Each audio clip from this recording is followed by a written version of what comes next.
Vous savez, l'un des problèmes avec notre jeune génération aujourd'hui, c'est qu'ils veulent juste faire un saut et se voir tout de suite là-haut, du jour au lendemain. Et cela ne se passe jamais comme ça. Donc ce que vous devez faire, c'est...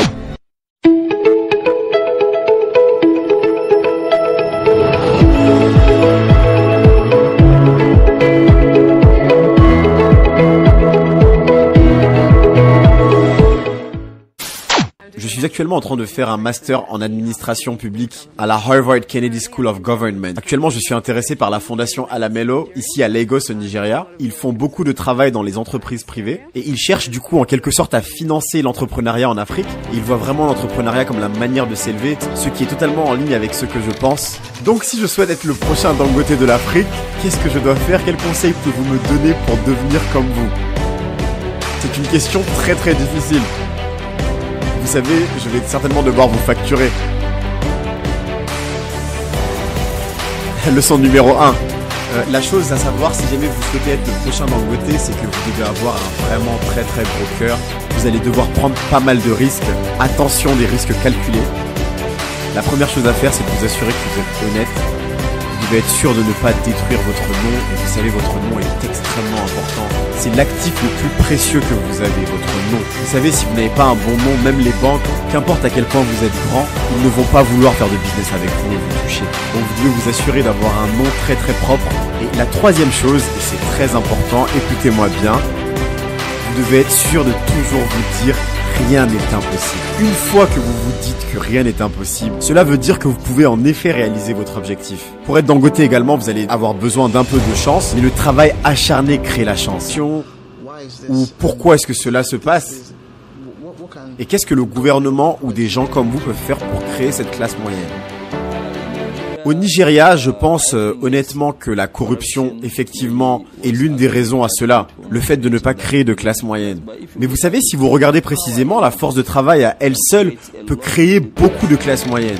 La force de travail, juste en ayant plus de force de travail. Donc si le gouvernement arrive à rétablir une bonne force de travail dans les années qui vont suivre, vous allez voir beaucoup de gens venir de la pauvreté et rejoindre ce segment de la classe moyenne.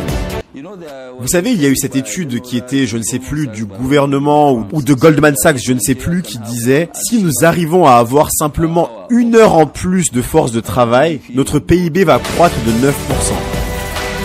Le potentiel est là en Afrique, il est énorme.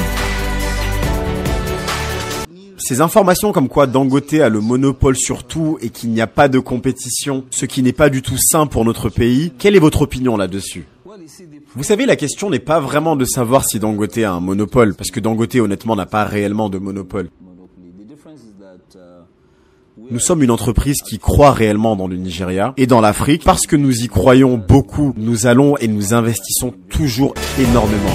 Alors que d'autres personnes nous regardent simplement faire. Mais à partir du moment où nous arrivons à un certain niveau d'investissement, les gens vont commencer à crier, à parler de monopole. Il n'y a rien de tel qu'un monopole, car il n'y a rien de ce que nous faisons où nous sommes les seuls à le faire. Qu'importe le produit, que ce soit du ciment, que ce soit les fleurs, ça peut être tout ce que vous voulez comme produit. Et les lois sont les mêmes pour tous. Vous savez, le gouvernement va toujours créer des régulations qui vont affecter que ce soit Dangote ou tous les autres concurrents de Dangote. Donc il n'y a pas de différence.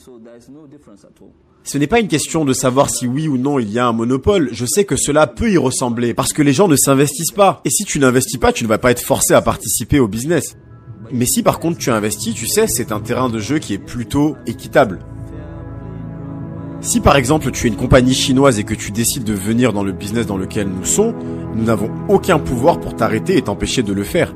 Donc il n'y a pas de monopole du tout. Mais vous savez, c'est juste par rapport au fait que nous sommes effectivement à une certaine taille qui fait que dès qu'on entend parler de Dangote, on va penser monopole et que les gens vont crier en disant non. Vous savez, personne ne va se lancer dans ce type de business parce que c'est Dangote. En venant de là où vous venez, vous savez, en étant un jeune homme commençant dans le business et en voyant la jeunesse d'aujourd'hui, qu'est-ce que vous pensez fait la différence aujourd'hui par rapport à quand vous avez commencé à l'époque et là où nous sommes en tant que jeunesse aujourd'hui? Vous savez, l'un des problèmes avec notre jeune génération aujourd'hui, c'est qu'ils veulent juste faire un saut et se voir tout de suite là-haut, du jour au lendemain, et cela ne se passe jamais comme ça. Ce que vous devez faire, c'est être vraiment très concentré comme personne et vous dédiez à 100% à ce que vous faites, qu'importe ce que c'est. Ce n'est vraiment pas bon pour vous de commencer quelque chose, de l'essayer et après seulement un mois dire ok ça ne marche pas, je laisse tomber, je passe à quelque chose d'autre.